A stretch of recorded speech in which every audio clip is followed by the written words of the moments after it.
Cypher was about Nagaland's finest. You have to come ready. You need to bring in your skill set, your flows, your deliveries, your bars, your entendres. So was that like competition in a way? When I was writing my verse, I just assumed myself that I'm the best. I had to feel myself. Even me, when I was writing that song, this has to be the most different verse. If you can't stand out, then what's the use of being in a cypher? Cardi B or Nicki Minaj? Nicki Minaj all day, bro. Come You on, know, man. grew up Come from on, Nicki man. Minaj, you know what I'm saying? Yeah, man. Biggie versus Tupac. Next one, freestyle versus written. Lyrics versus flow. Can I get a encore? Do you want more? Crook and roll with this Brooklyn boys. So for one last time, I need y'all to roll.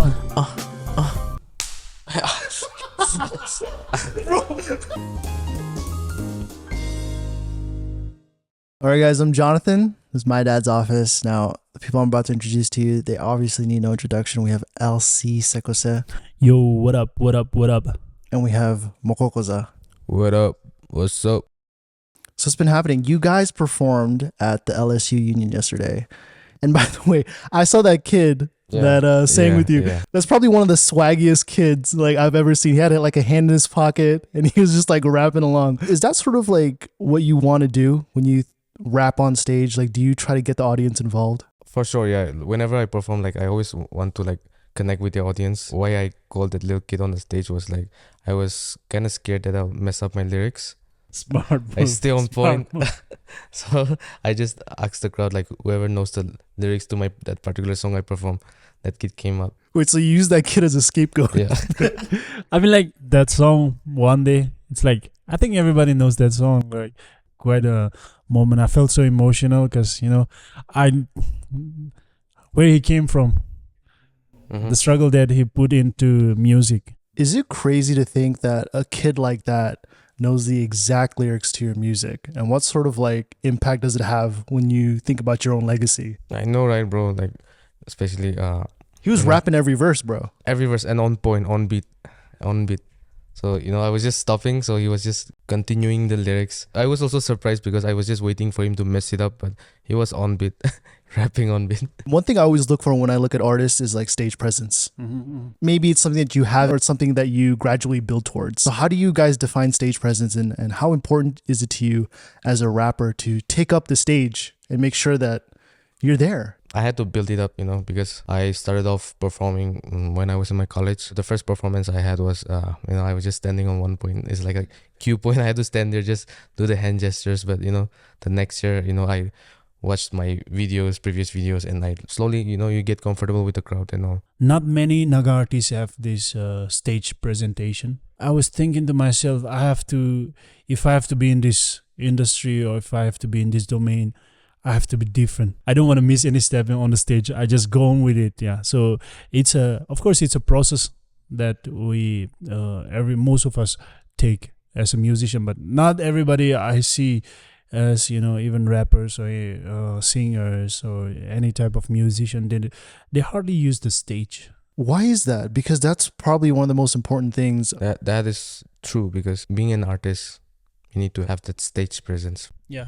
It's quite captivating, Yeah. you know, like to be taking over the stage. I think that should be the priority of an artist when they are on the stage. Yeah, because like you release good music online, you make good videos, but people want to see you live. And if you don't have that stage presence, their expectations comes down like this again. So how hard is it when you're up there live compared to a music video where it's like a 16:9 screen? How do you sort of like manage the stage presence when people are there versus people watching you from the internet? Live performance is different because, you know, when you release a video, it's just behind the screen. But, you know, when you perform live, it's the real thing that's going on. Real reactions, people, whether they enjoy your performance or not, you'll get it. So it's really different, like on screen and off screen while you're performing. Congrats on your new single, by the way. Thank you. Boys from the Hills. Boys from the Hills, yeah. What I find pretty interesting is that the audio doesn't really get as much love, but then once you turn it into a music video, then you translate it into something that people can watch and relate to. Yeah. Even Boy from the Hills, you know, the audio was there, it already released, but coming up with a music video reached out to more people. So yeah, I think music videos plays a very important role. When I first found out about you guys, LC came over, we talked about you, and then right after, I went immediately to YouTube. I saw your rap battle. One of the most interesting things that I find about rap battling is that just because you're a good rapper doesn't necessarily mean that it translates to you being good at freestyle. Those are almost two completely different art forms. Yeah. I mean, that's true, right? Our battle, you know, we are, first off, we're not rap battlers. We don't Battle, yeah. we don't battle rap, but you know, we just felt like, why not just do Do it for the the sake? culture. Yeah, Yeah, do it for the culture. culture. So we had a talk and let's rap battle of each other, and then, you know, we didn't talk for like, I don't know, a week or two. Yeah, I remember that. Yeah, it was. I mean, like, even if you're doing it for the Yeah. culture, and even if there's no, grudges between you guys or anything like that, but still we want to maintain something that at least we can, give it to the Yeah. people. We did went personal with some things that we said, but at the end of the day, like, we just, did our thing, prepared ourselves, And I knew that I knew what he was going to say. He also knew what I was Yeah. gonna say. Also, you guys like filtered it with each other to make sure. No, that was no, okay. no. I mean, like, I mean, we like, already, we are close, right? yeah. So, So we already knew things about each Yeah. other. So we didn't even like talked about like, I wrote this line, so you don't say this or this and that. It was all random stuff. Like, we just wrote it ourselves, and at the day of the battle, I knew he was gonna say that. Right, because you guys had that synergy from way before. So Yeah. you guys Exactly. already knew. I mean, like, they became so obvious between us, right? So preparing myself, like, what should I come at him? Like, how should I come at him? And I'm like, it's not about how should I go at him. What became so important to me was like what he's gonna bring for me. I think he did the same. That's why like the counter just went crazy. I mean, just just having fun out there. At the end of the day, when you think about rap battles, I just can't imagine myself like rap battling somebody and just telling them afterwards, yo, buddy, it's nothing personal, bro. It's just business. I'm like, fuck you. You talked about my mom. Like, hell no. I mean, it makes sense why you guys didn't talk for a Yeah. week, but would you say that when it comes to maybe not necessarily like rap battling, but freestyling, would you say that's one of the hallmarks of being a good rapper, is being able to freestyle? Freestyling rapping is all about being spontaneous with what you are doing at that moment. So many people can it's all about your poetic creativity. If you can bring that out with freestyle, good for you. But I think most of these poetic rappers, they like to just sit down and write it, to bring out something that's that's not that spontaneous, but Yeah, that thing sometimes back and forth. Creative process takes time. Exactly, Yeah. man. Exactly. For some I mean, like, I look up to those rappers who can do like freestyle then and there. And more power to them. But I think this art, this culture consists of art where it takes time to produce something that's really good. I mean, that's another talent, like being a rapper. If you can freestyle off the dome on the spot, like come up with random words, or like the people gives you word and you can just freestyle and rhyme it. That's another plus on. Would you say that's a necessity? I I mean, yeah, like it's a necessity, of course. it can be considered as an essential. Essential, To be yeah, of a, essential part like, of rap, of course. yeah. But for me, like people usually gets confused with like freestyle rap. The layman's, when they hear about freestyle rap, they think that it's all about spitting off the dome.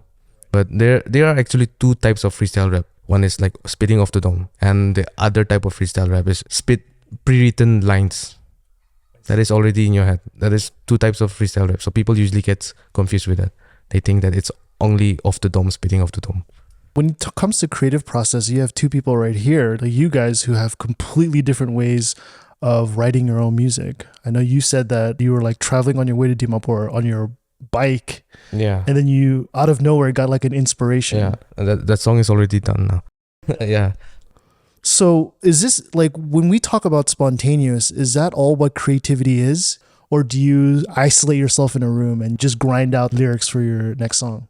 I think that comes that, like, I think your question or the answer that you're looking for will come under the banner of inspiration. Without inspiration, I don't think you'll feel what you are saying or doing in that song. Could be that thing that drives people to come up with song now or even in the future also. It might take time, but I remember doing like me and Moko with this song, did this song, Each One Teach One. Since I'm doing the first verse, I want to do something like, bring out the facts about what this is all about. But I was not even getting inspiration like to finish that song or to even to start that song. So we were in a hotel for that recording. The recording is on the next day. So we were just there and I was asking like what sort of inspiration should we give in this particular verse, and we were talking about like school children and everything. So from there it started, slowly and gradually just came up to our thoughts, and we were able to just jot down whatever I said on that first verse. So inspiration could just be drawn. You're not bound to anything, but with the conversations like this, you can just come up with something. I remember when we were first writing that song. So he came up with one line. He was stuck. I gave him a line and he went on for 2-3 lines again. Yeah. It was like an SNL skit almost, Yeah, like yeah. one word, Yeah, you one guys word. pass each other on. Yeah. It's like not just that song. We did one gospel song together. Gospel Yeah, song. yeah. So I did all the rap verses, but I was stuck with this part where they're like we need to sing, not just rap. So I was trying to bring everything, and then like the whole team, Moko and me, the Table Tree, we were just how it should be, inspiring to people, touch their hearts, and something that's personal to us. We were just sitting and we started talking about like how, like what about putting this, putting that, putting this, putting that, and like it just came out to a beautiful song. So it's yet to release. So guys, stay tuned for that. Really, it's yet to release. So this has just been like recent then. Oh no, man, no. It's been man. long. It's been long, but But that song was beautiful. they know me. I take time, bro. You want it to be perfect. I mean, like it's already like for me, it's already perfect because everybody gave their thoughts, and it was like quite a blessing song, I guess. Yeah, it's quite a nice song that we did together. Yeah. So in that way, is it easier to collaborate with other talented artists, people who share the same wavelength as you? I've sat down and wrote songs together with Elsie also. Whenever I miss a line or I'm like stuck, Elsie is the right person to be in the room while writing a songs, but not with everyone. It's just like you connect with certain type of artists, like you click with the other person and you get the inspiration. Well, you could tell because even in that video where you guys were performing and like the way that you guys were sharing the stage, it's almost like telepathic. You knew what exactly. That was unrehearsed, by the way. Yeah, man. I'm like, Wait, that was really? It was Yeah, unrehearsed? no. It was just like, we were supposed to do like our own set. The organizers approached him and they asked about like me and him collaborating, doing songs together in that event. But then he says that since we have another event that we are collaborating, not another event, like 2 events that we're going to do together, he says that let me and him do it like separately. So that's how they called us, and like I was preparing myself, but I was like, no, why don't we do a song together? And we don't even know the lineup for the artist, but I'm like, I'll do my song, do my sets, and you come up in the last sets and you carry on. And we told these organizers then and there, when he's outside, he used this song, he did my verse, he did his verse. When I'm outside or when I'm performing this song, I do my verse and I do his verse. So we knew like back and forth what's going to happen with each verse. So we just talked like, come on, let's just spit together and just just enjoy this one. And like, all right, cool, man. And then we just went up on the stage and just went on like that because it's been long that we've been performing together. So I knew how he's going to turn around or look up or look down or who he's going to point to, all these things. So does that synergy come from outside of music, outside of rap, back when you guys used to know each other from like way back in the day? I think, it's all because maybe it's not just music, but outside music also, how we talk to each other, how we hang out and stuff. I think one thing that draws me and him close is family. Mm-hmm. because the way he comes to my family and the way he respect them, the way he talk to them, and I believe that even me when I go to the place, I give as much as respect they need, because I really look up to them, and it's a big thing for me to know my friends' family, be in touch with them, get close with them, so that at least they get the trust, from me. So I think that builds up a lot of things when we are on the stage. LC told me a story where you used to like rap in a classroom, like an empty classroom, where that's sort of where you brainstorm your ideas. And LC saw you on stage at one point at like a school or like an event. Oh, it was a made up story. Did I just no, make that up? no. I never said that. So I was rapping on an empty class. This is the made up story. I was rapping on an empty classroom. Elsie saw me. And that's when he knew like, that's potential. Shirtless, and The story was that he had an event where you sort of just knew that this kid had potential, that you realized. Northern Nangami Students Union. Was it Josoma? Josoma, yeah.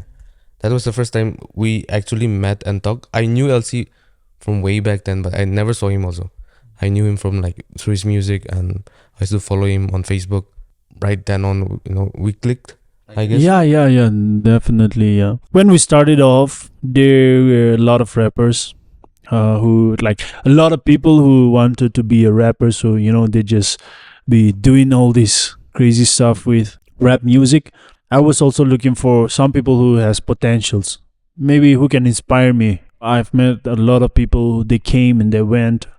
I came across this name Moko, but I was like, all right, everybody wanted a name nowadays, so could be anyone. Then I was scrolling and, I saw a song named Kunyepo. I'm like, what is this about? Because the spelling itself was wrong that time. I'm like, what is this? Like, who is going to do this? Because I knew that Angami rap is not easy. What makes it hard?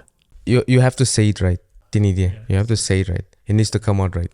You can Exactly, just man. say anything, but when it comes to like rhyming, if you like go off track, it sounds cringy. Yeah. Just like it Nangamis, is, when yeah. normally we can just talk gibberish and this and that, but when you're actually putting it in a poetic form, when you're trying to rhyme it, I think he already dropped that song.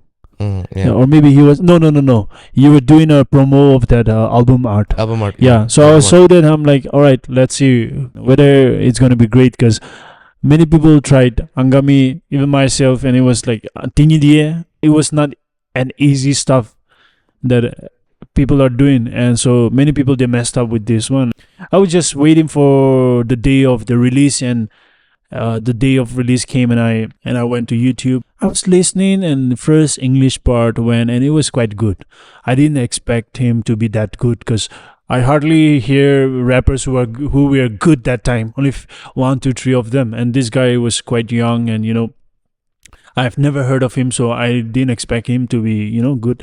But then the first verse went off, the chorus came, and here comes the Tinidia part.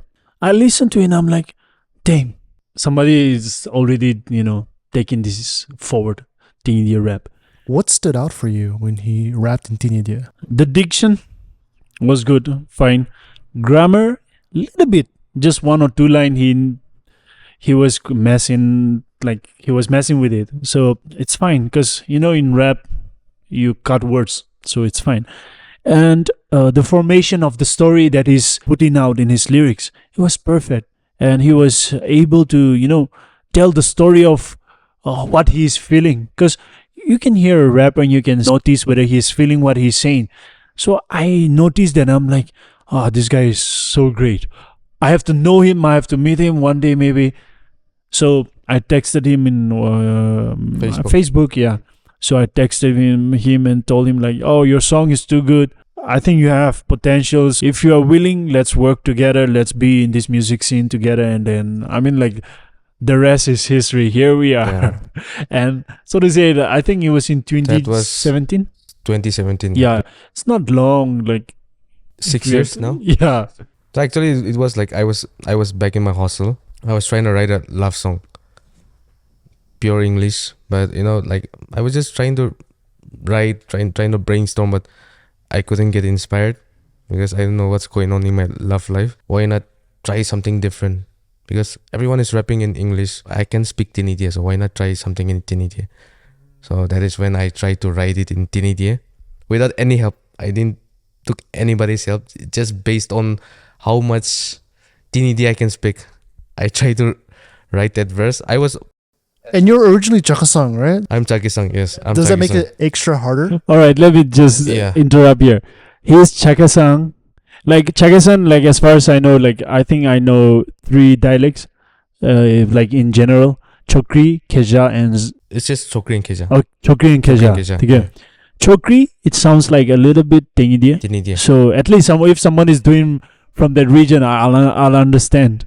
I'm like, that's a point there. But he's from Keja area where their dialect is like totally different. Totally but different. You Chokri won't understand. or like Tengidia. So someone to respect when it comes to music, doing things like this, I think he deserves all the respect for that, man. Right, he's rapping in basically a completely different language to him. Exactly, man. It was my first time in Tinidia, so I was kind of, hesitant also. I was kind of scared about people's reaction.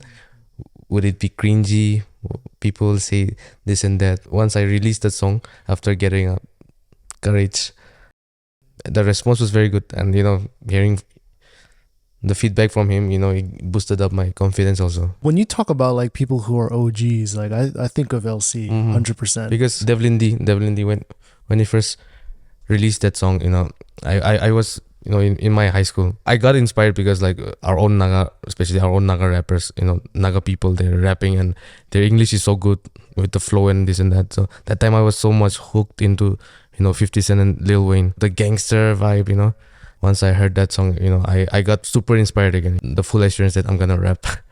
Yeah. So, it all started how like I used to listen to his songs and then, finally getting to meet him for the first time, and now, we're chilled.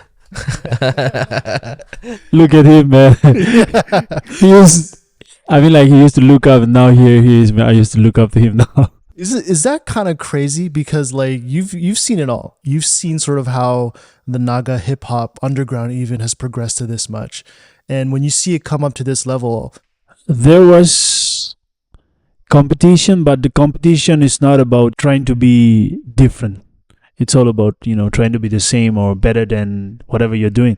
But right now, what I'm noticing is that everybody is doing something that's quite original and authentic and genuine. The rap scene in Nagaland right now, you have all kind of raps that are coming out. A diverse competition in this rap scene. So it's quite an inspiration, and looking back, Envy and all, Pirong J, they started way early, but counting from there till today, I think everybody who is a part of this deserve to be applauded. Yeah, for they're doing so great, and every day like you get to listen new songs. Just that we lack platforms to get bigger day by day. Yeah, likewise, I'll just add up to that. Comparing 10 years back, and the hip hop scene has evolved a lot. And like he was saying, these days we have like the young generations who are doing this new trap music, melodic rap, and all. There are some rappers who need to shut the fuck up and appreciate the scene, because hip hop community is growing. It's growing, and I think it's going to go up there again. And the scene is right in the right hands right now. Yeah, it's gonna go far again. It's gonna go far. what do you think of like old heads who look right now at the new music that's coming up and they feel like old like rap used to be better? What do you think of that mentality? Do you agree with that 50-50, or is like rap music always going to evolve to new heights and we just have to adapt to it? I think that can come down to one point where when sugar is not invented, salt was the best. I think we can draw the line there where everybody has preference, everybody has taste. People from the 80s, they will prefer the hits from 80s and before that, just taste and preferences. And I think it's all about the moving trends that we are going through. Because like back then the trend used to be, people like Method Man and Redman, you got like Eric B and Rakim. Rakim, right? Exactly. Like people like them who have really set the standard. So when you look back, it's hard to not be nostalgic and think like that was my era. I love it. I remember my first taste of Eminem going on VH1 and watching his music video for When I'm Gone. That was literally just storytelling the whole way through, talking about his kid, talking about how rap was affecting That his song mental was the illness. first time I performed live on the stage. My first performance. When I'm gone, yeah. When I was in my college, yeah. Well, that's one of the reasons why Eminem was so integral in most of our lives, because one, he was a white dude. For me, it was, when I really got into music, like listening to music, the taste, it was punk music. I started off from, Blink 182, Simple Plan, Good Charlotte. I'm just a yeah. kid. I'm just a kid, yeah. Gradually, my music taste shifted because Eminem was all over, The bus drivers, they were playing Mockingbird, The taxi drivers, they were playing Toy Soldier. Me and my dad, we went to a CD store. He was a big, ABBA fan, Smokey fan, so he was just searching for some CDs. So I was there checking out CD shelves, and then I came across this one particular hip hop. It was all gangster, 50 Cent, Get Rich or Die Trying, greatest hits, Eminem, So I was just a little kid, I just got, inspired by the cover photo, but just by the cover, all the tattoos and all those blings. Right. Remember back when they used to wear bulletproof vests? Yeah, bulletproof vest and all that. I just asked my dad, please get me some CDs. He bought me, and right at that moment when I first bumped that CD into the player, DVD player, 8 Mile, Lose Yourself. That shit got me on, bro. Hip hop. How was that transition like? Your parents seeing that? I couldn't even rap in the house because they think that I'm going crazy, just saying something gibberish in rhymes. And my parents, they used to say like, what nonsense are you saying? No, just don't do that. It's sormikai. I was rapping at the same time I was doing my studies and all. So I guess my parents, they also knew that I could balance things in my life with music and with both my studies. This is how I got into music also, through the support of my family also. At one point, did they realize that this was something that you were really serious about and that this wasn't just a hobby? I think the song One Day, it went viral. My phone just ringing, the tone, ting, ting, ting, ting, ting. That was my first time. Messenger, Instagram, WhatsApp, the phone blowing off and all. My parents also knew that, at least I could do something through my music. They never stopped me, but they always gave me advice that I should complete my studies and all. So right after my master's, I had a call from Dimapur that they wanted to sign me as an artist in a label, Infinity Inc. So I had to convince my parents to move down to Dimapur. And then, I want to pursue music full career. They were a little skeptical, but they told me that you're no longer a kid. You know what to do. Just don't fall back. But that was what my mom said. So far, doing good. Yeah, I mean, doing very well. Well, one of those things that was interesting about that song One Day is because you had that little kid singing the chorus, right? That was actually my voice. That was your voice. My voice. I had to pitch it down, so chipmunk effect. That was actually my voice. Because it doesn't sound like you at all. Like I was like, this is a freaking baby.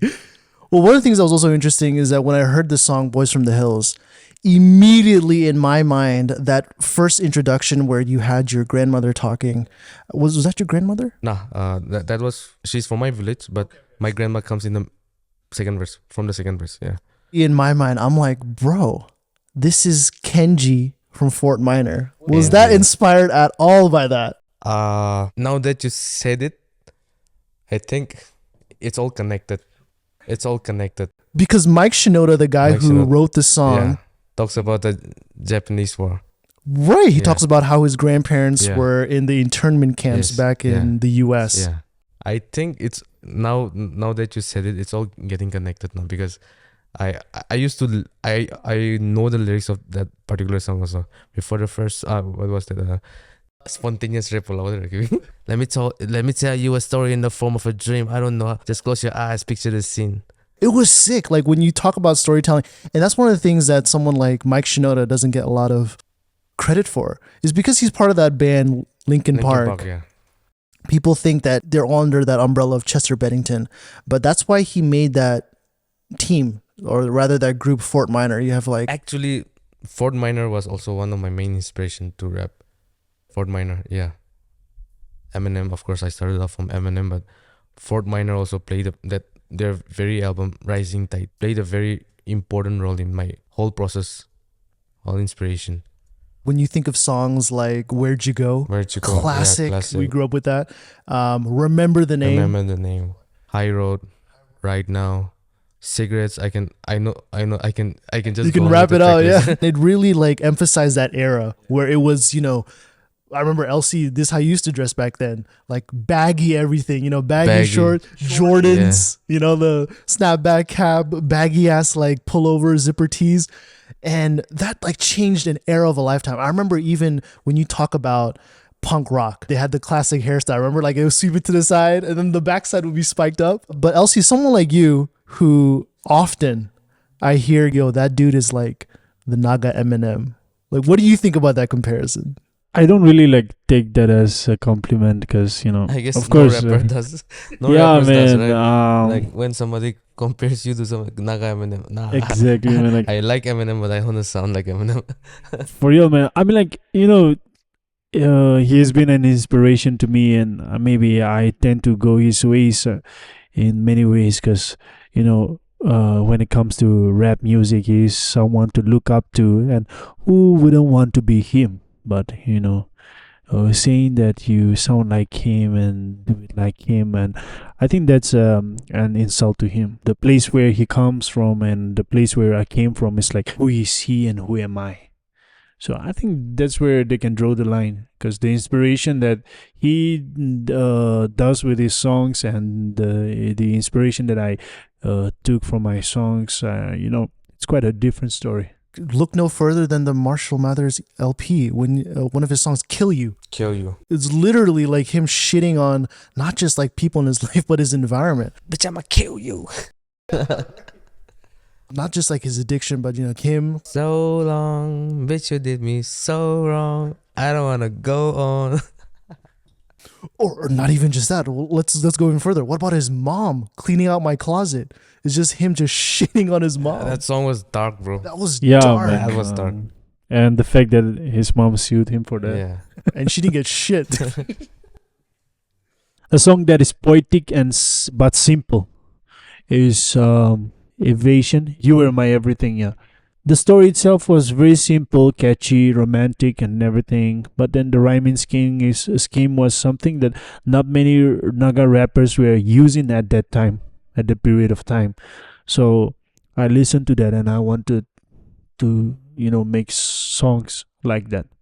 So that's a part of the inspiration that pulls me to rap music also. Well, one of the things that you did quite differently than most people, because a lot of your music, it comes from deep reflection, you know, ideas not just about like social life, but your spiritual self. And you did a song, this is, by the way, I screenshotted this.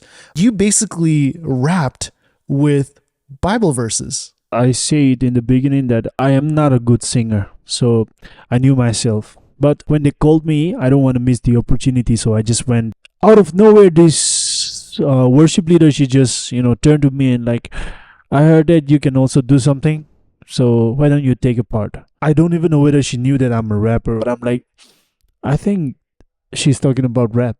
So I went home and I just wrote these verses, and I just went the next day and I submitted that verse, and they look at it and like, oh, so you rap? So they found out from there like, that you Oh, were so rapping. you So you rap? So you And then, rap. like, I'm like, yeah, like even in practice, I was not even, you know, doing well. I was quite shy and timid, but then when we hit the stage, it was different. Like, you know, from there I realized that God can use you even in, you know, in all kind of genres, because the way He did things to me in my life in that crusade, it was overwhelming, because there He showed me where He wanted me to be. That moment was quite a turning point in my life. Well, it has to be. Like, just look at some of these verses.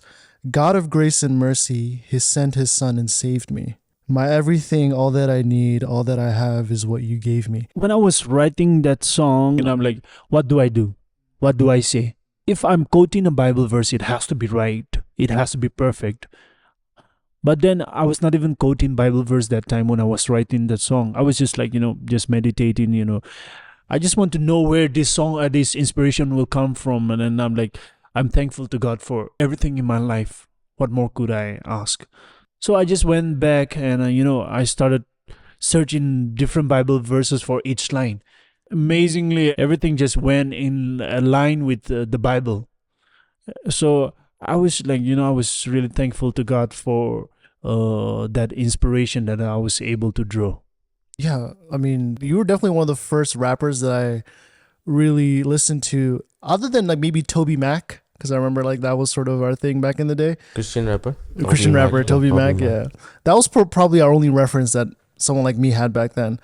But it's also interesting, you chose to use your full name, Moko Koza. I mean, that's not your real name, but it's your name shortened down. Whereas most rappers, they would want to use an alter ego. Slim Shady, you got obviously LC, Dr. Dre, Rakim, Method Man, Redman, all these names. Why did you choose to use your name? I tried to like brainstorm.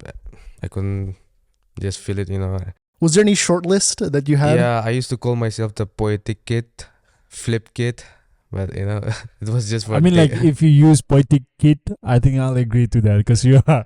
Poetic Kid, Flip Kid. Why flip? Because I felt like I could flip it, flip the flow. So Agreed. but it kind of sounded cheesy also. So I just realized like my mom used to call me Moko. My real name is like Moko, but it's really hard to pronounce. My mom, she used to call me Moko. So it's Moko. It's really easy. So I'll just use my name, Moko Koza. When you guys look at your personal life and you look at like your business life, when I talk to you outside of music, you seem like somebody who respects his own privacy, like almost like in a way where you want to make that strong line. Yeah, I've had incidents where people coming to my house just asking my mom for money, saying that they know me and stuff. I'm a very low key guy. When I'm private, public, I have to just be mingle with everyone, be extrovert. But like when I get off stage, I'm just a geeky guy, low key guy. If I'm comfortable with people, I just like to be myself. But you meet different kinds of people, so some people you need to at least maintain yourself, and like, some people you need to avoid it. Well, that's something that I learned a lot from LC. Yeah. You do want to show people parts of your personality. You do want to be genuine, but there's a certain point where it's like if you show too much, you just feel manipulated. Yeah. You just feel like they're going to use it against you. Exactly. Yeah, true, man. Because like Moko said, I think we should have sort of privacy for with your private life and your music life, because this will not always be with you till the last breath. There will be a point of time where you have to retire from whatever you're doing. If you never draw the line, then I think it's gonna be a messed up thing for you to even retire. And not everybody can handle what you handle. There should be a line where just being private with what you're doing. Well, I found that with you, your base is like God, your spiritual life. Why I am here, I believe that it's all a part of God's plan, and He wishes me to be here. So that I credited to Him. But everything that I do, I don't want to spiritualize by saying I'm this, I'm that. I strictly believe that whatever you and I we have, the three of us we have, it has been given to us by someone. I think he deserved that mention.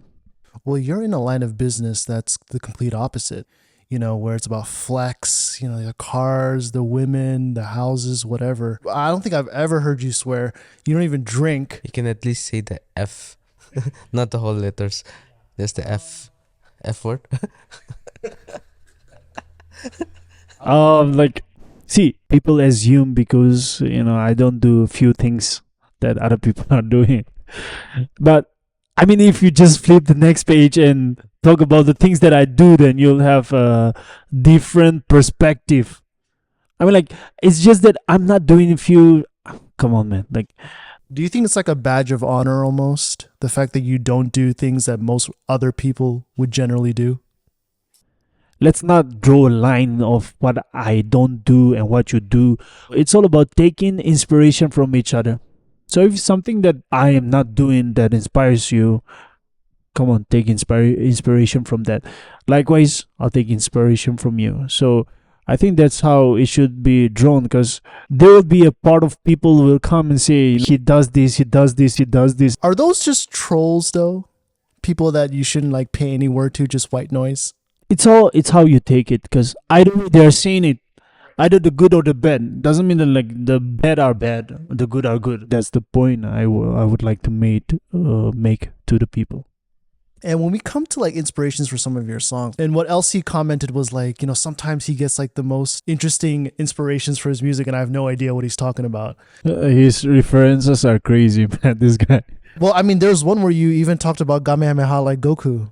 So as an artist, like, do you always bring inspirations, not just from like recent events, but things that you grew up with from when you were like a kid? Yeah, for sure. I mean, everything is like an inspiration, like right from the TV shows that I grew up, Cartoon Network, Pogo TV, you know, it can be Oswald, it can be Mr. Nodi, I don't know. But Mr. everything, Bean, yeah, yeah. Mr. Bean, everything is just from my childhood to where I am right now. Everything is just an inspiration for me. I watch a lot of movies. I'm into, you know, comics, Marvels and DCs. You get inspired not at the very moment, but it's very random. So like I would say, I was just going down to Dimapur. I was in my scooty. I was just very randomly, out of nowhere, just the melody and the words in Nagamis came to my head, and you know I was just humming to it, and I was just enjoying the ride, and you know I was trying to compose. I stopped my scooty to write it down in my phone, because I'm gonna forget it. Right then on, I got in touch with my producer Rilo. We met at the studio, and then I told him, like, I'm getting the inspiration. I'm trying to like write a song like this, so I want you to like produce a music in this vibe. I gave him some reference music. So this is how, you know, gradually the song, and finally, yeah. Right now, when you have ChatGPT, which can literally write like original music for you. So in your guys' case, what separates an artist from something that could potentially take over your own job? Emotions. Exactly. Emotions is something exactly, that cannot be, you know, created, duplicated. Competition right now, you know, back in the day, Death Row, Yeah. Eminem versus Ja Rule. Do we need competition? Because I remember when Genie came up with Cohen, you know, Cohen, King of the yeah. Northeast. You could argue a lot of people said that elevated Northeast rappers to the next level. What would you think about that? For sure. You know, shout out to Ginny for that. You know, Cohen was the right song we needed to, you know, elevate the music scene, especially in the Northeast. Ginny, it dropped the song at the right time, and you know, I actually didn't thought of even replying to it, but you know, I don't know, out of, you know, it was very sudden. I was just in the studio and I just heard of this one music, and I just got so inspired that. And here's a fun fact, that the reply I wrote back to Genie, it was just completed in one night. I think I started writing the song around 1 a.m. That time Dimapur was very hot, the humid. It was during the summer, so you know, I was in my boxers, full sweaty. I was just plugged into my earphone. I was just going to and fro in my room, trying to write. And I think it was 1 a.m. I took around maybe 4 to 5 hours to complete the song. And the next day I went to the studio and I got the music produced, and then I went off straight with the recording. But I think like Cone was very much needed. Even for us, we understand hip hop, so it was all about, you know, healthy sports, healthy competition. So you know, all the rappers from the 8 states of Northeast, you know, jumping in and, you know, just coming back to back with a reply. It was more like, you know, we were reliving the phase when Big Sean with Kendrick Lamar, Control Verse, you know. The diss tracks and everything. The diss tracks, you know, it was more like we were having our own control scene, you know, in the Northeast. That was nice. It was real good, yeah.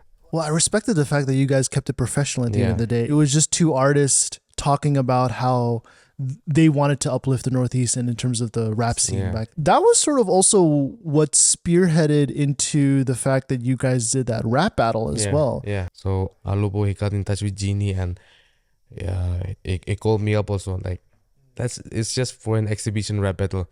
Why don't you just come and battle? So, without any second thought, I just did it for the love of hip hop. I knew that Genie was a battle rapper. I had no chance against him, but at least I just wanted to battle and, show it to the people that, it's not just dissing each other. It's not hate or anything. It's all love. This is the main reason I did that. Agreed to the rap battle, and I think it made an impact also. Like, people also started to realize that it's all love at the end of the day. Was it like pre-planned, or was it in some ways like when he said his verse, did you have to sort of think last moment and change what you were going to say? So we just agreed on, like, we will go one round each, unlimited. We can have unlimited time, but no second round. So we just prepared for one rounds only. But the crowd was hungry and they wanted us to go for the second round, but we didn't prepare for it. I'm sure Genie, he can freestyle also, but for me, I'm not really good at freestyling. But we just agreed on one round each. So that was it. Yeah, that was an interesting thing to watch, because that was held in Dimapur, right? Dimapur, yeah, because he was against his own. It wasn't his home ground. Yeah. So he really was at a deficit. Today you get to listen to a group of rappers doing, a different style. In another season, these people are gone. So we have another group of people. So what makes a rapper consistent throughout all seasons, in your opinion? Believing in themselves and not trying to be anybody else. Because fashion and all type of trends will come and will go. True. So I mean, for me, it's a passion that matters a lot. Exactly, passion. Because even for me, like, there was many times where I wanted to give up also. My music was not going anywhere, and then I was so frustrated. Maybe I gave up for a month or two, but there was always something calling me back, maybe an inner voice or that one particular music. Sing for a moment, you get back to that old zone, and then you realize, like, how much inspired you were back in the days, and like how you really wanted to, like, make it up big in life. So those are the few things that pulls you back in again, and gets back to your passion. Do you think what also pulls you back is when you see like young up and comers, like they're taking the stage, and you look at that and you think, man, like these kids are killing it. They're killing it. What the fuck am I doing, bro? It's really nice to see, like, young rappers especially, like, coming up and very authentic, very genuine on a track, on stage. It's really nice and makes us inspire also, just looking at them, like how advanced they've been. Because, like, if I think about, like, if I'm their age, I won't be rapping like this. They're much more better than. Just think about when they reach my age, they're gonna just go up. So the young generations also, they also inspires us a lot. You guys are seasoned vets and you've seen it all. When you talk to someone who potentially wants to be a rapper, I could imagine that you guys almost know exactly what makes the hallmarks of being a rapper. First off, for me, I think just even before listening to their music, I just judge based on, like, how they talk. Approach, right? Their approach, yeah. Some are like, hey, what's up, Yeah. Nah, like they just this trying is to when be. I realized, nah. This is a wannabe. Yeah, Nah, just a man. wannabe. But you come across some certain people, like, very genuine. Just, hey, bro, like, I'm doing this rap, and, like, I would really appreciate if you could give my song a listen. So even before listening to their song, I can just make it out, like, by the way they talk. Someone, like, they use the N-word also, like, it's not related to us Nagas. Yeah, I true, mean, man, Nagas, like- it starts with N, but the real N words, it has a history, and we're not a part of that history. We didn't pick cottons back in the day. Yeah, it's like so cringe, man. Like, you don't know the culture yet, but you're trying to show the culture. When it comes to rap music, rap culture, it's not an easy thing that you can just learn today and just become that culture tomorrow. I know a lot of people listen to our songs, maybe seen us perform, and the next moment they started, acting like us or somebody else that they have seen in TV or a live performance. And they think that it's quite easy, but it's not an easy thing that you can just copy today and do it tomorrow. That thing that we say, the first impression is the last impression. Just because you dress like a hip hop rap artist doesn't mean that you can rap. Just because you have the swag and the walk doesn't mean that you can rap. A cook can rap. Imagine Even those two taxi taxi boys. Taxi Yeah. driver. taxi drivers can Come on, rap. like who would have thought that they are that good, right? And whatever they are doing, they are quite spontaneous with what they are doing. They have that thing that most of these so-called rappers out there think they have. Is that hard to find in a sea where people are always copying each other? Is it hard to sort of differentiate yourself from the rest? Or is it easier than you think? I guess like I've had my own share like of being a copycat also, because while I was starting up, I was trying to find my voice. I was trying to find my rapper's voice. I tried to, sound like 50 Cent, Lil Wayne. I tried to rap like Eminem and all those inspirations, those rappers. They made me, just gradually find my voice. And, I think you realize like once people start listening to your song and like they start to like call you by your artist name and not compare you to those artists, like you sound like Eminem. Wow, even for us, that's like very. I don't like, just like Elsie said, I don't like it when people say you sound like Eminem. It's not a compliment. It's not a compliment for me. Yeah, like when people like they genuinely they say like your rap is good and like they technically they gives you feedback. That is when you realize that, oh, now I think I have found my voice, and like that's what like set me aside from the others. So is that what finding your own voice is? Like you reference the heroes in your life, the artists in your life. Just like how I came up with the song One Day and how I came up with the song Puisa. So I think that's where my originality is. This is where I found my voice to rap. Like not because doing like rapping in English rap is very common, but you had to set yourself different from the others. You need to be different. So I think I found my voice through that, being rapping in multilingual language. I couldn't believe it when you told me, but you said that when you rapped in Nagamis, it was more relatable to people that were outside of Nagaland because of like the similarities. Yeah. I would assume that English would be the medium. Yeah. So Nagamis is the broken language of Assam, Assamese language. So Nagamis and Assamese is more or less like maybe 60 to 70% similar. What, 60 to 70%? Yeah, because it's more or less very similar. It just, they can basically understand everything then at that point. I think they can understand Nagamis much better than we understand Assamese, because we can understand Assamese also, but halfway when you're halfway there, like you you can understand, but I think they understand Nagamis much better. People who speak Hindi, like they also like get a bits of what I'm trying to say.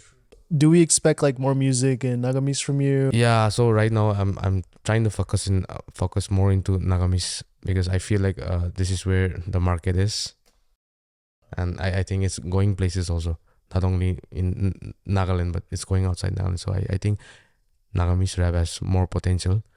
So I'm gonna like keep on doing English also and Tinidi also, but I think I'm trying to focus more on Nagamis right now.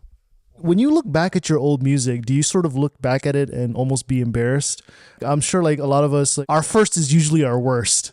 I know like those initial stage when you were first writing songs, learning how to record your own songs, the mixing, the masterings and all. It's very, it sounds very bad, but I even wrote a song for like, I did my own version for GTA San Andreas. I made a rap song.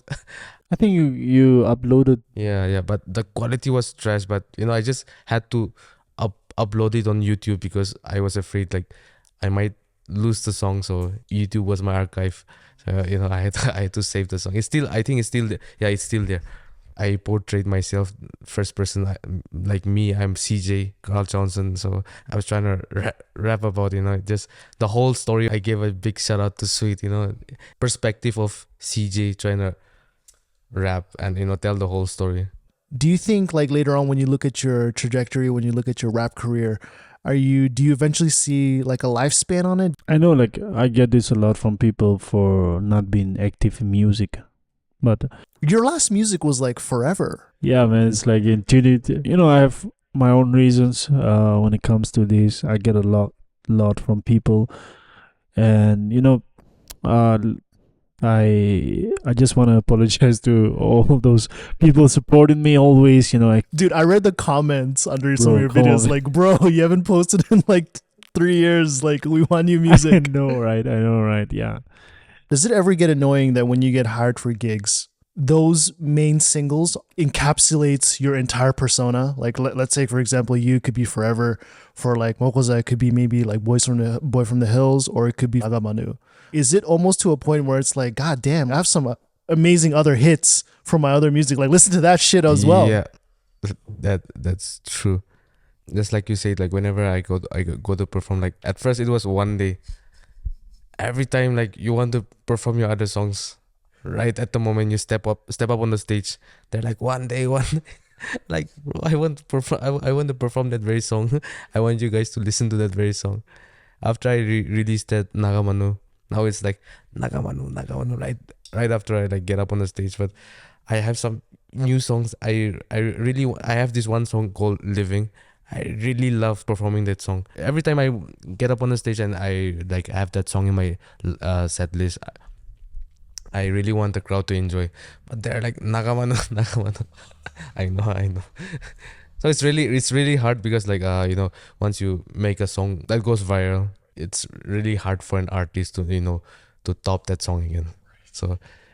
So at that point, do you just have to like cater to the crowd and said, okay, fuck it, then I'll just sing Nagamanu? But is it to the point where it's like, wait, hold on, I'm an artist, like I control what I want to sing. Yeah. So what's sort of your mentality when that happens? sometimes you need to compromise.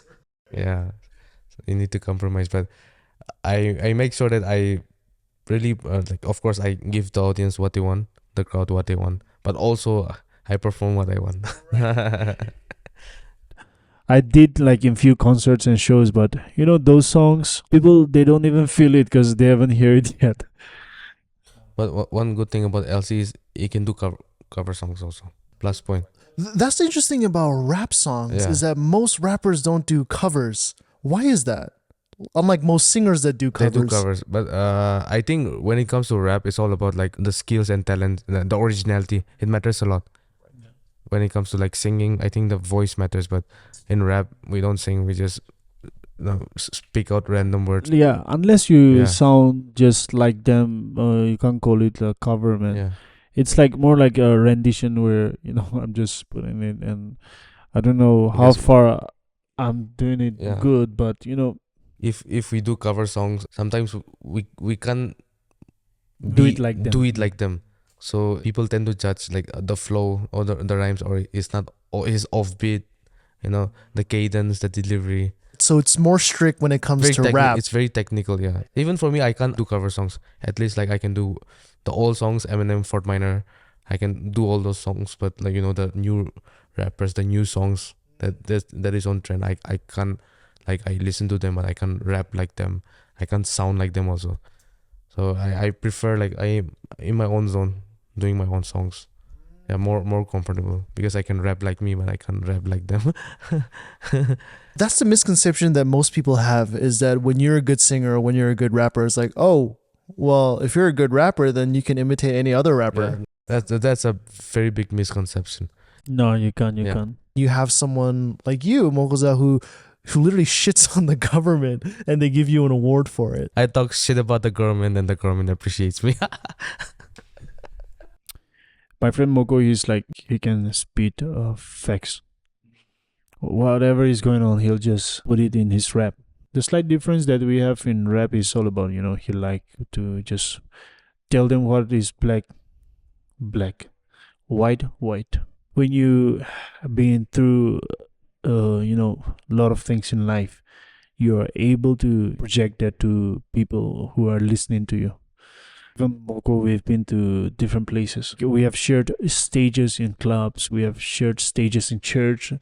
One thing that we notice, like I notice among us, is that we never change with the people that we are catering to. So it stayed the same. We came a long way. Then we became more wise. That way you are able to discern what is good and what is not. We hear it so many times about stars that hit like stardom overnight and they have no idea what to do with their fame. They have no idea what to do with the money. And so they go completely downhill. For someone who's an aspiring rapper, they'd be like, man, how do I handle not just the fame, but the women that come after you? If you're somebody who's never had any girls like you, and then now you have like 5, 6 girls waiting after your show, it's like, who taught me to say no?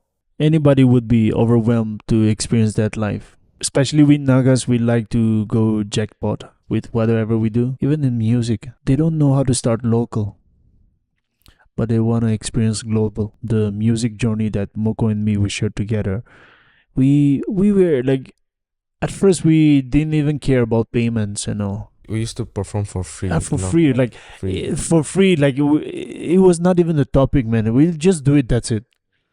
Yeah. Just for the exposure. Not even exposure, bro. Like we just want to do it together. Like we want to feel it, man. And then along the way we realized that like doing for free that's not going to it's not going. Yeah, we need at least money also to food on the table.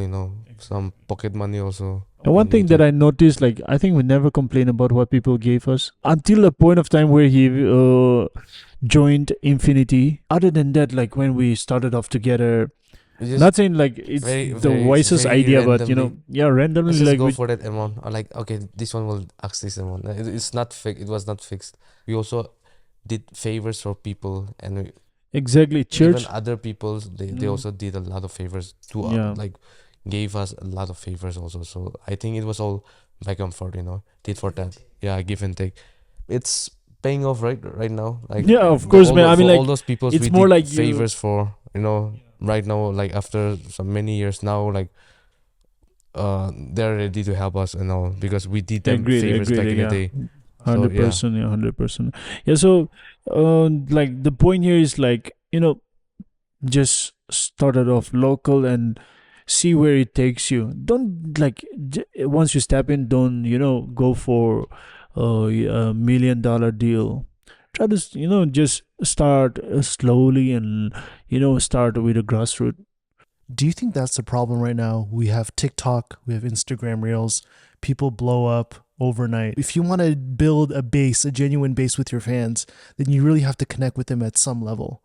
And I think that's what you guys are doing in a way, especially with the new hip hop festival that's coming up. Yeah, like I think we have to always look things in that way. Some people, they just want to watch you win or watch you lose because it's quite entertaining for them to see where you are, where you're going. If you are consistent with what you are doing, then the type of people that sticks with you are authentic and genuine, and they'll do anything for you to see you up there.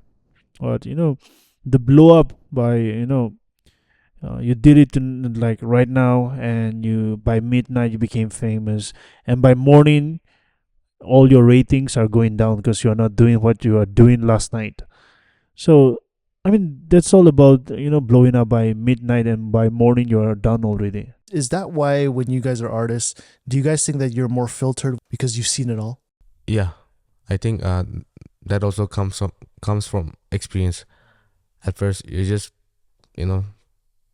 taken away by by how many friends you have, but at the end of the day, you see, like, you realize that some people are not really your true friends.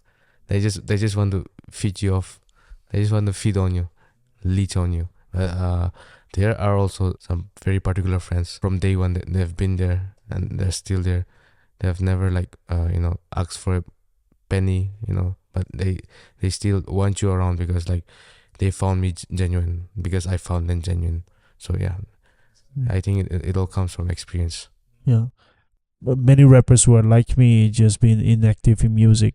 If you want to stay relevant, don't just sit there and be a keyboard warriors, just typing and saying all these things about the culture, saying all these things about how the culture is going.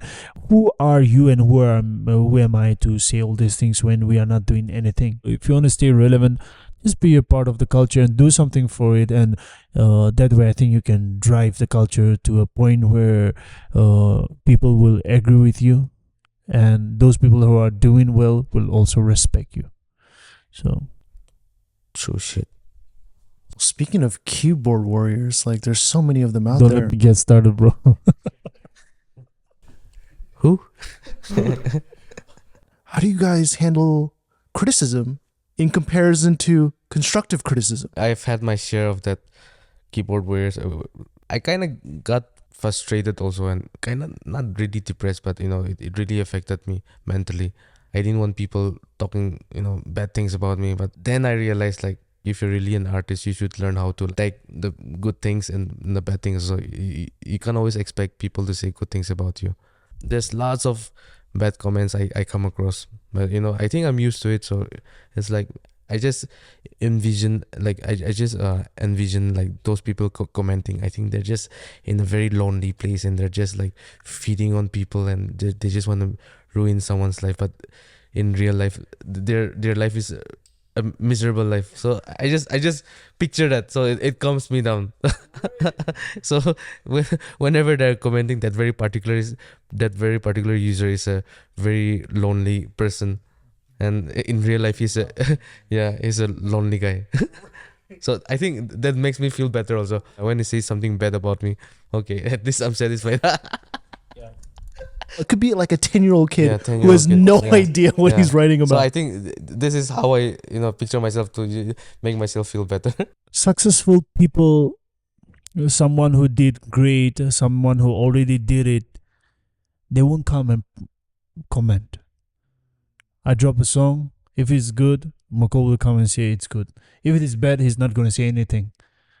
So that draws the line where who is giving criticism. Of course, not the successful people who are just, like you said, lonely and who has all the time. The CEO of Lamborghini, he said something that really inspires me. When people ask why you don't advertise your cars in the televisions and all, he says that the people who buy my cars, they don't have time to sit in front of the television. Criticism is just like that. The people who are successful will never come and criticize me. Whoever is going to criticize me is like an unsuccessful person who has all time there. So Well, one of the worst critics is often ourselves. When do you realize, like, this song I'm going to be writing forever if I'm striving for perfection? When do I just release this song and say, this is enough? you will never be satisfied with it. So just when you thought that it is not going anywhere, just submit to it and just surrender to it. You don't have to be forcing yourself in doing something that's not coming out of. So inspiration can also be like that. The same thing goes with few songs that I did featured in, where people are like, oh, this is good. I thought that it was not good, and they're like, oh, this is good, this is good. So I realized that way I learn about. When you guys have done this for as long as you did, what are your pet peeves? Like, what is something that you just like cannot stand when it comes to either management or... So I really have few things that I really hate, especially people coming to the stage and grabbing the microphone. And one thing that I don't really encourage is people throwing money at us. Like, we're not strippers, bro. You know what I mean? Like, maybe they're doing it for good gestures, but it's not a thing for me, man. I remember one time that happened and I just went off, man. I really hate that. And I think you guys as artists should have the power to do that. If you guys feel disrespected, you shouldn't have to stay on stage and start and keep singing. You should have the power to walk off. And I would assume that when you sang at that crazy big concert, was it in Siminyu or was it in Mon? It wasn't doing song. That was crazy. Yeah, bro. The amount of people that were there. 10,000 people, bro. How was the audience, and were they as civilized as you would have thought? Yeah, they were very nice, very respectful. And that like we out here we call it volunteers, not security. Volunteers, like they were all like standing near the stage, making sure that the crowd don't like cross the line. Yeah, so that was a great experience. But for me, like I said, I while performing and like on stage or off stage. I don't like rowdy people, and then some people you come across, they feel like they own you, and like randomly they'll just come up to you and they'll say, rap for me. I don't want to start an argument. I just just ignore them, because I know that they're drunk and all. But it's like they own me. They just come very randomly, and they just like out of nowhere they just come and rap for me. Lyrics versus flow. Lyrics. You are here to tell a story. You are here to give a message. I can say nothing and give you a good flow, but it's better I say something out of flow and make you understand what I feel. Same goes with me, lyrics. It matters a lot, like what the artist is trying to express. So it's very important that the listener also gets to understand what the particular artist is trying to say and portray. That was an interesting question that I had before, was that now in an age of, back then where we used to listen to, old rappers, and a lot of their rap was storytelling about them going through about their lives. Do you think that's a lost art in today's modern rapping? I don't think it's a lost art, because we still have some like very good, great artists like Kendrick Lamar, J. Cole, Joyner Lucas. They're still like doing a great job with their songs, with the art of storytelling, and I think it has evolved in like that very pinnacle, the top stage of storytelling, when you compare in a different style. In a different style. Different style. And it has advanced a lot, how you tell a story, because back in the days, like old school hip hop, it was very simple. Let me tell you a story about this and that, but right now it's just like it starts from the middle. Now. Very poetic, very poetic now. So I feel like the art of storytelling is still there, and it has advanced. See, every inception or every beginning of anything will always be the anatomy of what's coming ahead. I think the evolvement is what matters here. I think comparing the old school and the new school with the storytelling, we've had storytellers like Bismarcky, Just a Friend. It was very simple, but those were the time when those songs blew up, because they were trying to tell a story.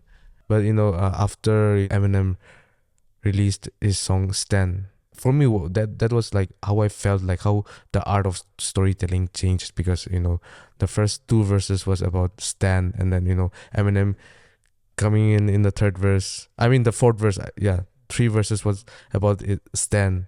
My favorite line from there was like, sometimes I even cut myself to see how much it bleeds. It's like adrenaline. The pain is such a sudden rush for me. Yeah.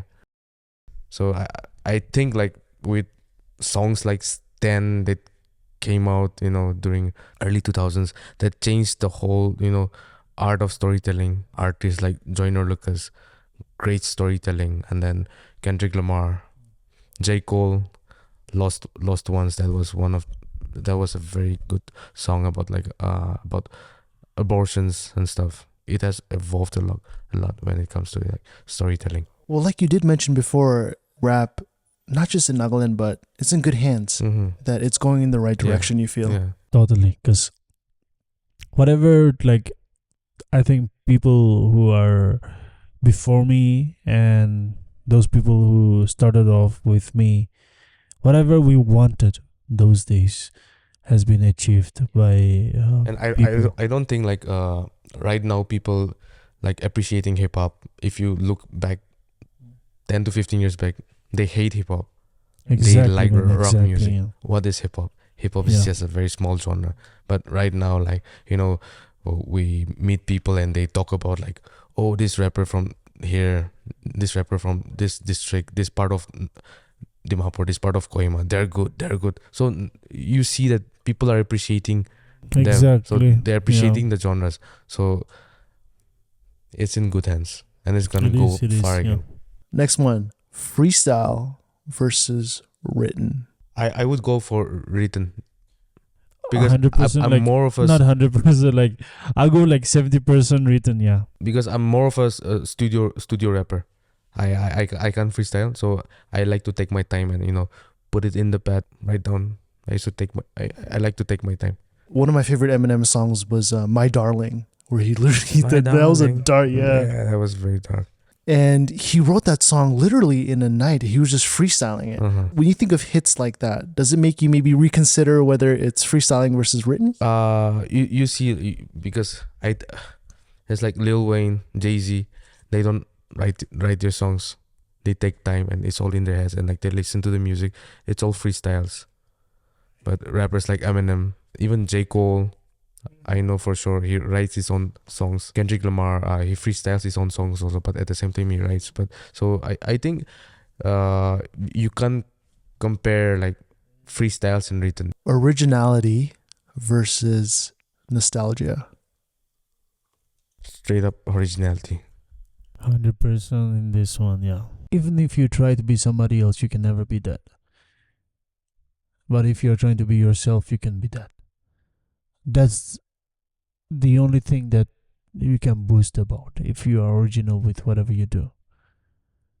We see, especially with Nagas, we like to copy people, and we're good at it.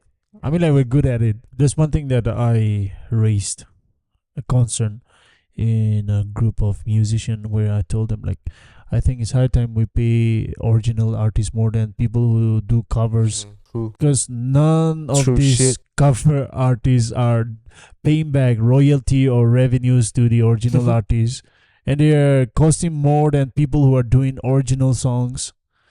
That's why originality is not flourishing in Nagaland, but I'm happy that it's happening now. Moko, Abdom, Emliakam, Jonathan, you name it. Like, these people, let me mention some girls also. Help me. Kikiringa, Temsu Clover, and Pelenyo. See, these people are doing originality, and you don't get to see people doing their songs. It's time to popularize them, because these people are good. They deserve applaud for that. If they are doing originals, pay them more. If somebody is doing a cover song, ask them whether they're paying royalties to the original artist back in United States or UK or whatever you name it. So it's 100% originality. Wordplay versus storytelling. I A would storytelling. go for wordplay, because I'm fascinated by like how words are being played. I really like to experiment stuff like this, especially when it comes to words. So to do wordplays also, you need to be inspired, because sometimes It's an art. it's an art. So you just can't like just off the dome, straight off the dome. You can't just write it. So I think like certain scenes from a movie or like something very particular incident that happened to you.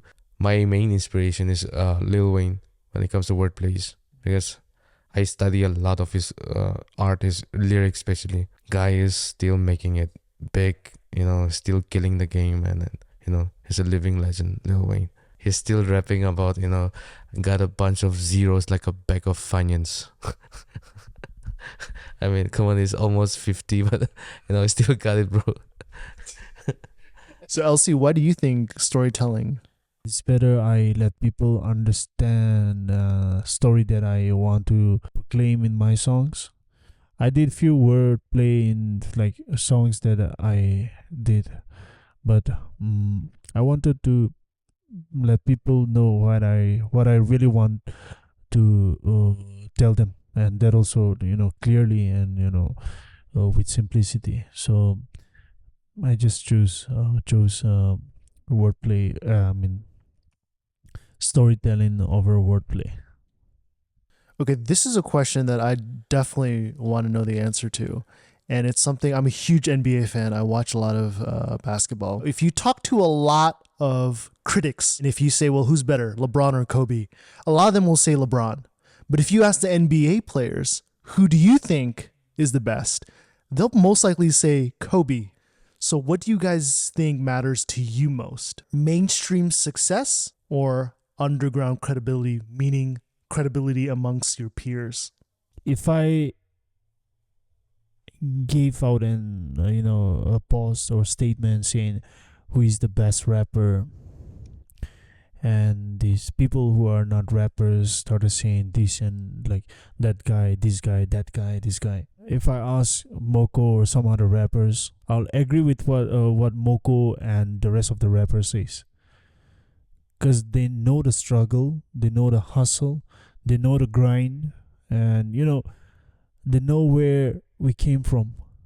So even if hundreds of people are saying this guy's name, but someone from the same community, hip hop culture, or who has been in the game for long with us, say someone else's name, then I'd rather go with that one. I think I would go for mainstream success, because coming up from the underground, you had to make it big. When you achieve that mainstream success, it's not only for you, but it's for your people back there in the underground when they were there. So it's not only for me but for my people. So I think it's an achievement for everyone. So it goes like hand in hand. Hand in hand, yeah. Here's another one. And this is something that I think can be applied to not even just rappers, but it could be applied to anybody who wants to excel in their area of expertise. Word of mouth versus social media. Okay, that's a very interesting question. Bro, man, I did my research. Yeah. Uh-huh. You got me there. Now I'm drunk.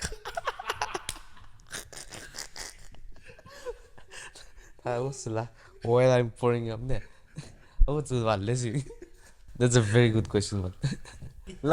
Lastly got us now. So you're fighting, you're trying for that now? The only questions I think for me, word to mouth, I think it holds the weight. Do you think it's because it's more organic? More organic, yes. I think it holds the weight, and because social media, for me, I feel like it's all a facade. 1K likes, 23K likes, but I would go for word to mouth because it holds the weight, and it's more organic. Anything can happen in social media. The worst song has billion, like, I think, million dislikes. Was that Justin Bieber? I don't want Maybe? to mention name. Yeah. So it's like that, like, just because there's views and likes, dislikes, doesn't mean that it's the best.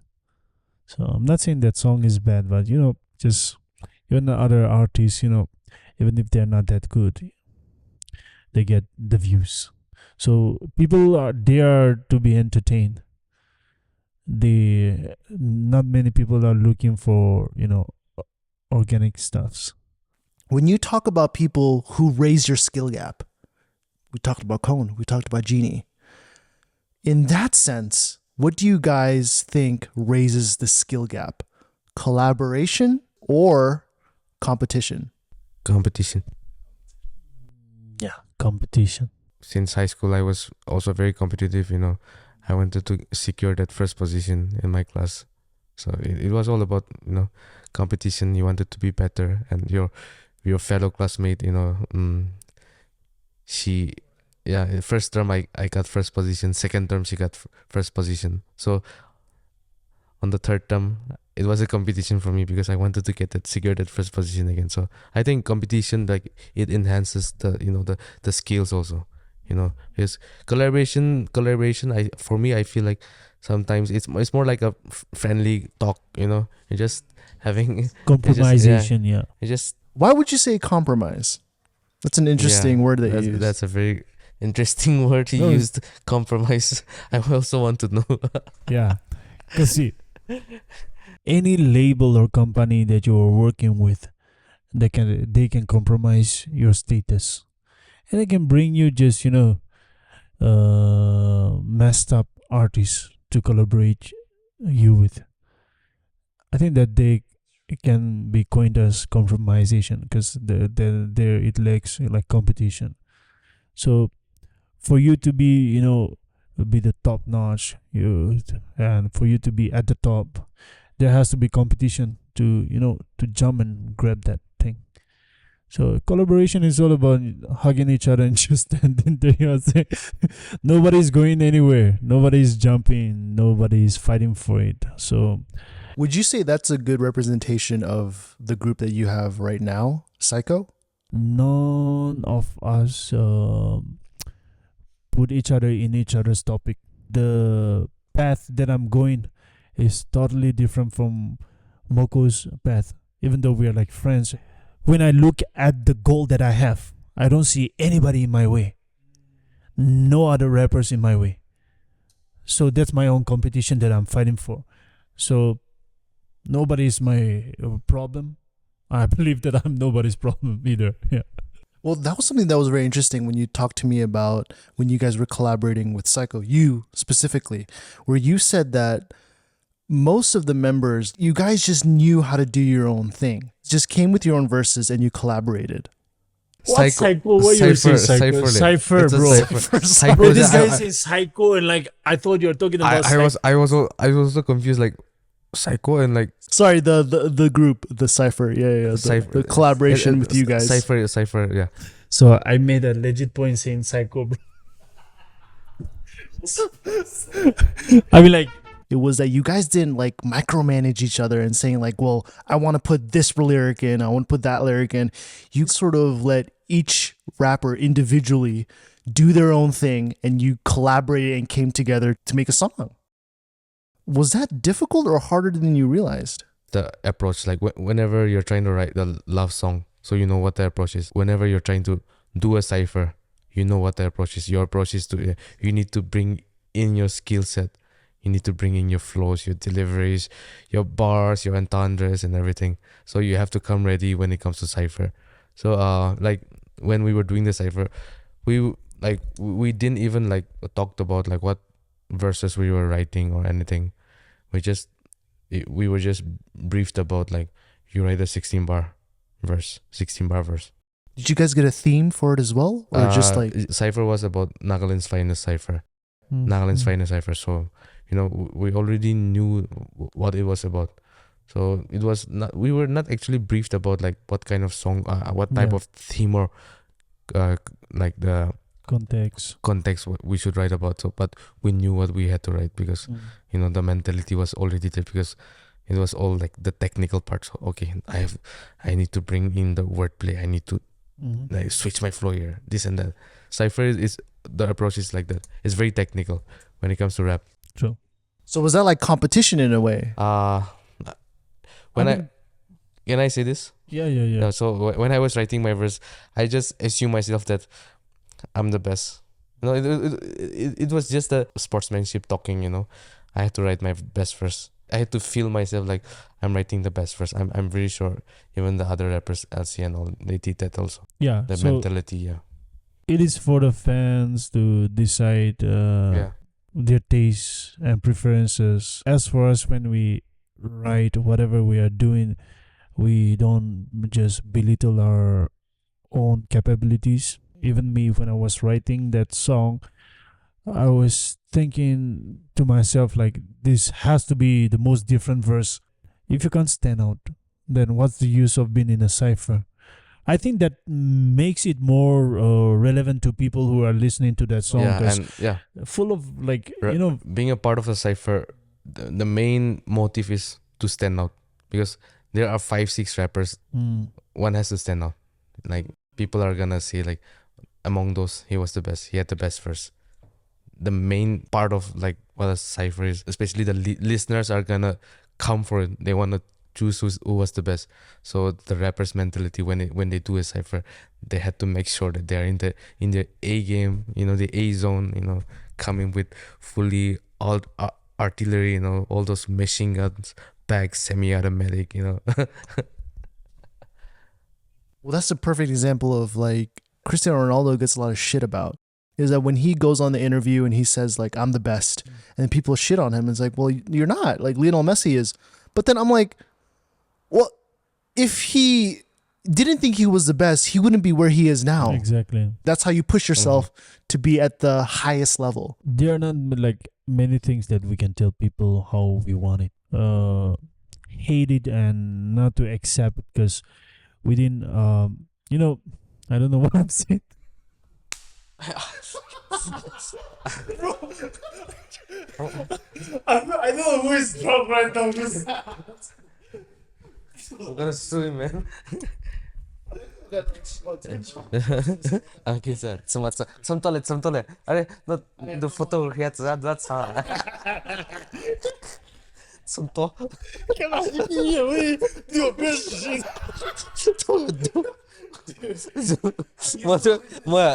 I was just noticing him. He was just staring at his own way from there. Just do you push? No. Like apa ne? She tadi apa like ugo ya pila pa ne. So I'm like, atko ko hoye de.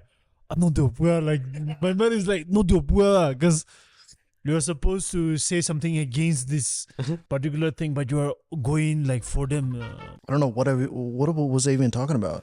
Public mo private view. Right. Last question from the one that we just did. Free expression, saying whatever you want versus responsibility. I'll go for responsibility because that's what I've been doing most of the time. I feel like a lot of people are looking up to you when you are at one point. There are many things that I really want to say, but I didn't say just because of you. Because I want you to listen and learn something from this one. The reason why I'm letting you listen to me and see me doing this is because I want you to see me and learn. So for you to learn, I think responsibility will follow that. Anything that I want to do with, free will, I rather do it alone where you don't have to see me. Not necessary that you have to see me doing that. So responsibility. I'll choose free expression. I can have the freedom to say whatever I like, express whatever I like. So I can choose to say what is good, what is bad. I can choose to say what not to say, what to say. So free expression, with free expressions, responsibilities also comes along. So I think it has more expression than just responsibility, because responsibility is like you are limited. So yeah, I think I would go for free expressions. Do you ever draw a line like this is too much free speech? I won't go beyond that. Yeah, of course. Sometimes I feel like I'm going too far, so I had to take a step back again and think about where I'm going. Does that include? This is a question that I hate hearing about when I watch interviews, but it's something that comes up, especially in Nagaland. But it's like free expression almost equals to cussing, like swearing. I'm like, if you're thinking about swear words in a rap song, then you haven't listened to the whole song. I used to think that cussing in a rap song, using profanities in a rap song is cool. Being a rapper, using the F word, bitch, shit, and all that stuff. It served as a form of expression for me. So, you won't find me cussing in many songs, but there are some songs you will find me using the F word, like fuck or bitch, and motherfucker and all this. But I use those words because I feel like that particular line I need to stress. So it's like a form of expression for me. I've even had well-educated people, they came and they wanted to know more about me and my songs, and they were like, your songs are very good, very educational, but why do you have to cuss in a rap song? Why do you have to use profanities in your rap song? What is the main reason behind it? So that was the main reason. I told them I use it as a form of expression, just to stress on my sentence, because I really want that word to stand out, that sentence to stand out. Well, Elsie, you're on the opposite spectrum, someone who rarely, if ever, uses any swear words.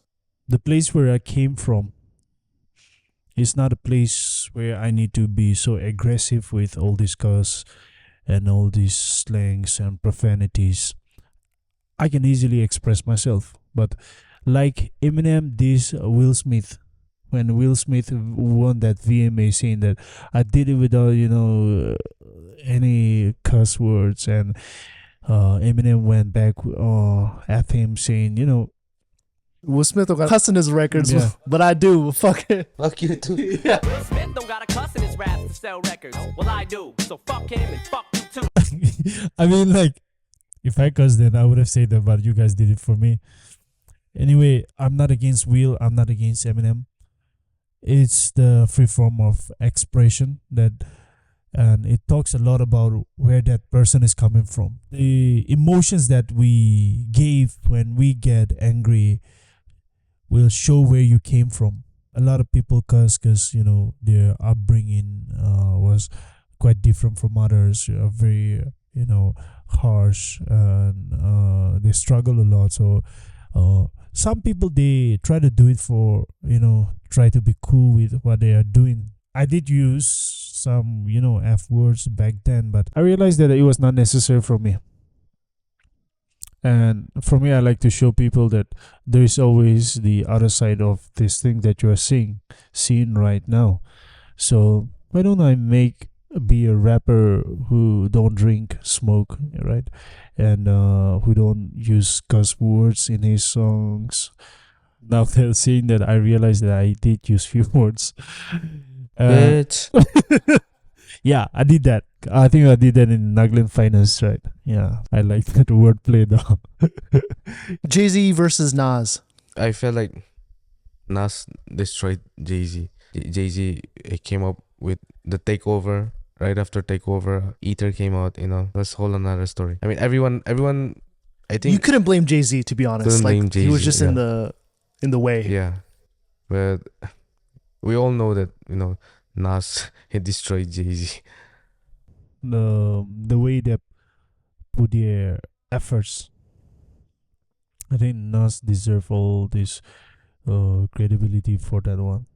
Real quick, do you guys remember Linkin Park, Jay-Z? Can I get a Encore? encore? Do you want more? Cooking roll with the Brooklyn boys. So for one last time, I need y'all to roll. We need the ad-libs. The famous from Jay-Z, bro. All right, classic. Biggie versus Tupac. The person say that Tupac is more about the black culture, where he talk about the brutality that they faced in life. He deserved that recognition as someone who has more impact in the rap music industry, especially the black culture. However, Biggie, he's more into Biggie's more into known for his technicalities. Yeah, I mean, like, beyond that, he is Yeah. more about girls and all these things. Well, not really, because Not he used really, to yeah. rap at Yeah. like street corners about the Street corners, struggles of. yeah. Tupac Come on, had a way of like painting a picture, telling you a story. But Biggie, it was more into the technicality stuff. His flow, like very subtle. Very subtle. But yeah, I like, think coming back to your question, Tupac, Tupac would Yeah. deserve that. hit him up. Cardi B or Nicki Minaj? Nicki Minaj all day, bro. come on, man. Grew up Come from on, Nicki man. Minaj. You know what I'm saying? Yeah, man. Barbie Princess. I stopped. Like, that's we it. grew up with yeah. Nicki Minaj, and we stopped Barbie. growing. Yeah, I Bro. think never really got to like listen to, I mean, Cardi B. Yeah. Not really a fan, because for me, like, I grew up from this, like, Lil Kim, Missy Elliott, Lauryn Hill, and I think Nicki Minaj was the last female rapper. I mean, for sure, Iggy Azalea. I'm sorry, miss. No, bro. I'm sorry, babe. Iggy Azalea. No, But like, LC ain't feeling it. no. Anything you say, right? But not that girl, bro. yeah, nah. I mean, I like Iggy Azalea. but- Remember her interview on Sway? Yo, get that Yeah, shit yeah. off the airway, bro. I mean, but Bro, man, I'm like, my own personal choice. I like Iggy Azalea, bro. Hey. But yeah, Nicki Minaj. I think like after Missy Elliott and all, Nicki Minaj was the last, like, Yeah, I think proper like- female rapper. Yeah. After her, like, I mean, she's still doing great. She's very consistent even till now. But after Nicki Minaj, there has Bro, I think you should listen to Young M.A. also. She's good. Yeah. She's like Young M.A. Yeah. Bro, Yeah, that- Young that- M.A. that- Young M.A. So Bro, sorry. man, that, Young bro, M.A. man. Young M.A. For sure. I'm really living her up. Yeah, Yeah. so- Young M.A. Ice Cube or Dr. Dre? Cube. Ice Cube. Yeah, man. See, Ice Cube. Ice Cube. I respect the hustle that Dr. Dre did, but he's more into production. So I think for me, same thing. Ice Cube was more Yeah. influential yeah, exactly. And than Dr. Dre because of course Dr. Dre, he had his own thing going and he's known for like signing Eminem, discovering Eminem. But I never really got into Dr. Dre's music. But Ice Cube, I mean, yeah, I man, like his Dr. Dre, production his as well. production, and Yeah. I mean, but I think after like his Chronic album, Mhm. he got more into production. He stopped doing music. What about the fact that he made more money off his beats than yeah. he ever did in Yeah. his music career? That's kind of Mhm. ridiculous if you think about it. ASAP Rocky or Travis Scott?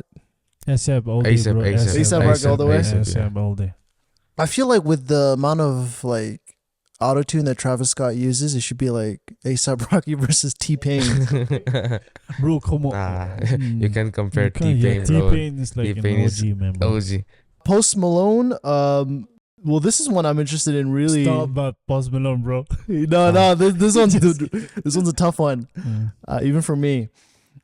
Post Malone or Juice World? I stand on my word, bro. I think I'll go for Post Malone because I never really got to listen to Juice WRLD. Maybe I heard some few songs, but I was mostly hooked on to Post Malone's Yeah. mostly on his songs. Overdrive was super dope. I love the fact that he named his new album Yes. Austin because that really showcases I back think- to his roots. Yeah, I think I would go. I would Yeah, go to Post Post Malone. Malone. Eric B or Rakim? These guys were like iconic duos. You So- cannot differentiate them. I know because like Yeah. they were almost hand in hand. It was Hand in basically like hand, UNLC you in a can't- way. You can differentiate them. Rakim and Eric B. I want them both. All right, last one. That's kind of gay, but alright. I'll let pass. Nah, that's not gay, bro. That's facts, bro. That's facts.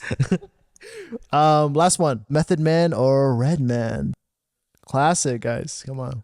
I Redman. think I've listened more of Method Man, so I love Method Man as a rapper also, and just because he's from Wu-Tang Clan also. But Redman, I think I feel more connected with his flows and his the lyrics, his songs. So yeah, yeah, I mean like it's just preferences, like not trying to say who it's is. just taste. Yeah, There's yeah, literally yeah. no wrong Exactly, answer in yeah. this. So Method Man, he puts the story and the wordplay, just synchronize everything that he did with his in his lyrics. So I mean, just a small portion of me says that it's Method Man. Perfect. All right, guys. I got to sit here with LC Sekose. I got to sit here with Moko, and this has been an amazing talk. It's been legit, guys. And if you guys stay till the end, this was not coffee. Come on, guys. This was beer. This was alcohol. Cheers. Cheers, guys. Peace. Thanks for watching. Bye.